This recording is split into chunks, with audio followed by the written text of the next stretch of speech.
और चलिए दमदार दोपहर की शुरुआत करते हैं बड़ी खबर के साथ। विजय शाह मामले में एसआईटी पर सियासत गरमाने लगी है। कांग्रेस ने एसआईटी में शामिल अफसरों पर अब सवाल उठा दिया। दरअसल नेता प्रतिपक्ष उमंग सिंघार का एक बयान सामने आया, उसमें उन्होंने कहा है कि एसआईटी में वही अफसर हैं जो मंत्री के अधीन रहे हैं, ऐसे में निष्पक्ष जांच संभव नहीं है। एक बड़ा सवाल उनकी ओर से उठाया गया कि निष्पक्ष जांच कैसे होगी अगर एसआईटी में वही अफसर हैं जो मंत्री के अधीन रहे। तो पीसीसी चीफ जीतू पटवारी ने भी इसे लेकर बयान दिया है, कहा है कि पीएम बताएं कब होगी सख्त कार्रवाई। सवाल किया है विजय शाह के खिलाफ जांच के लिए एसआईटी बनाई गई है। दरअसल कर्नल सूफिया पर की गई टिप्पणी को लेकर ये मामला गरमाया, जिसके बाद सुप्रीम कोर्ट में सुनवाई हुई और सुप्रीम कोर्ट ने निर्देश दिया कि आईजी रैंक के अफसरों की, आईपीएस रैंक के अफसरों की एक एसआईटी गठित की जाए जिसमें एक महिला अफसर भी शामिल होगी। लेकिन एसआईटी गठन के बाद अब इस पर सियासत गरमाने लगी है। क्या कुछ बयानबाजी इस मामले पर हुई है वो भी सुन लेते हैं। कल इंदौर में विभाजन की बात कल मैंने कहा कि विजय शाह, मुझे लगता है सरकार ने विजय शाह एसआईटी बनाने की कोशिश की। जो अधिकारी बनाए गए वो खरगोन जिले में पूर्व प्रोफेसर हैं, आईपीएस अधिकारी।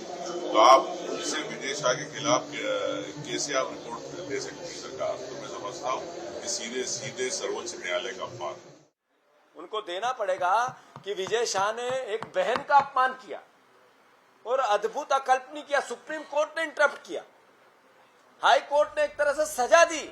उसके बाद बीजेपी, नरेंद्र मोदी देश के प्रधानमंत्री मौन थे, उसका उत्तर उनको देना पड़ेगा। तो चलिए एक नजर उस पर भी डाल लेते हैं कि आखिरकार इस एसआईटी में कौन से वो 3 ऑफिसर हैं जो शामिल है। तो देखिए, पहले तो है प्रमोद वर्मा जो आईजी सागर जोन है, दूसरे कल्याण चक्रवर्ती डीआईजी है और वाहिनी सिंह जो एसपी हैं डिंडोरी से। तो देखिए, ये 3 सदस्य जिनकी एसआईटी गठित की गई है, जिनको इस पूरे मामले में जांच करने के आदेश दिए गए हैं और महिला अधिकारी भी इसमें शामिल है। लेकिन अब सवाल उठाए हैं, उमंग सिंघार ने ट्वीट कर लिखा है कि कर्नल सूफिया कुरैशी पर दिए गए आपत्तिजनक बयान के मामले में मंत्री विजय शाह के खिलाफ सरकार ने जो 3 सदस्यीय एसआईटी गठित की है उसकी निष्पक्षता पर गंभीर सवाल उठते हैं, ये बात उन्होंने लिखी। तो एसआईटी में शामिल आईजी प्रमोद वर्मा 2010 में एसपी खरगोन थे और उसी वक्त विजय शाह जिले के प्रभारी थे, ये बात उनकी ओर से कही गई है। और तीनों अफसरों को लेकर उन्होंने ऐसे ही सवाल उठाए। डी कल्याण पर ये सवाल उठाए गए कि 2018 में वो एसपी खरगोन थे, उस समय विजय शाह वन मंत्री थे। तो ऐसे में उनके ही अधीन रहे अफसरों को अगर एसआईटी में जगह दी गई है तो क्या जांच निष्पक्ष होगी? ये बड़ा सवाल खड़ा किया गया कांग्रेस की ओर से।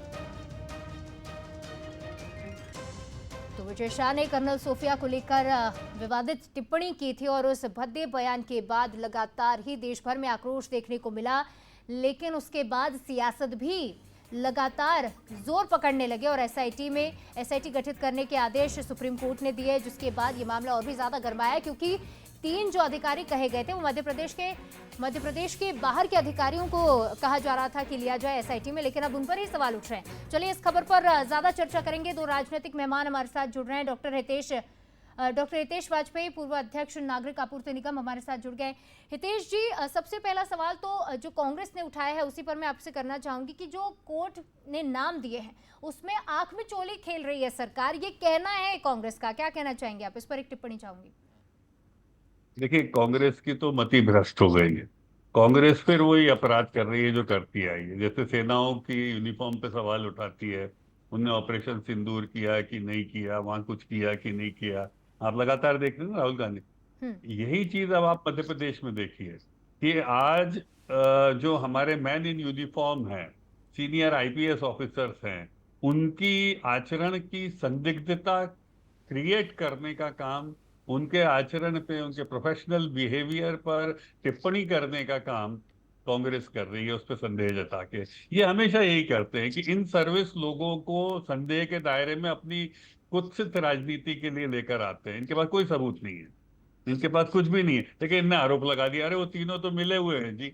यही काम केजरीवाल किया करते थे, उनको सब लोग बेकार दिखाई देते थे। तो चाहे सेना की वर्दी का अपमान हो, चाहे पुलिस की वर्दी का अपमान हो, कांग्रेस हमेशा इस काम को करती आई है, कोई नया काम नहीं कर रही है, अपनी राजनीति चमकाने के लिए। और एक गंभीर अपराध आज उमंग सिंघार नेता प्रतिपक्ष और जीतू पटवारी अध्यक्ष ने किया है। और आईपीएस एसोसिएशन को मेरा आग्रह होगा कि मध्य प्रदेश की आईपीएस एसोसिएशन जब 3 सीनियर आईपीएस ऑफिसर के ऊपर ये लोग संदिग्धता की उंगली उठा रहे हैं निराधार, तो इनके ऊपर गंभीर आपत्ति उनकी तरफ से आना चाहिए जी। कि क्या मध्य प्रदेश के आईपीएस इस प्रकार से नेताओं के इशारे पर खेलते हैं, ये कहना चाहते हैं ये।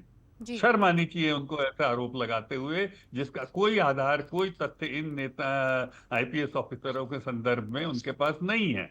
जी। तो ऐसे निराधार आरोप निष्पक्ष, ईमानदार, वरिष्ठ आईपीएस ऑफिसर पर लगाना ये एक छोटे स्तर की ऊंची राजनीति है जिससे जी। कांग्रेस को बचना चाहिए। नहीं निश्चित तो वो तौर पर डॉक्टर ऑफिसर्स को हितेश जवाब वाजपेयी, जो मांग रहेगी वो यही रहेगी कि जो पूरी कार्रवाई हो, एसआईटी जो भी जांच करे उसमें ट्रांसपेरेंसी बरती जाए और कहीं से भी निष्पक्षता साफ तौर पर दिखाई देनी चाहिए। फिलहाल तमाम बातचीत के लिए आपका बहुत शुक्रिया हितेश जी।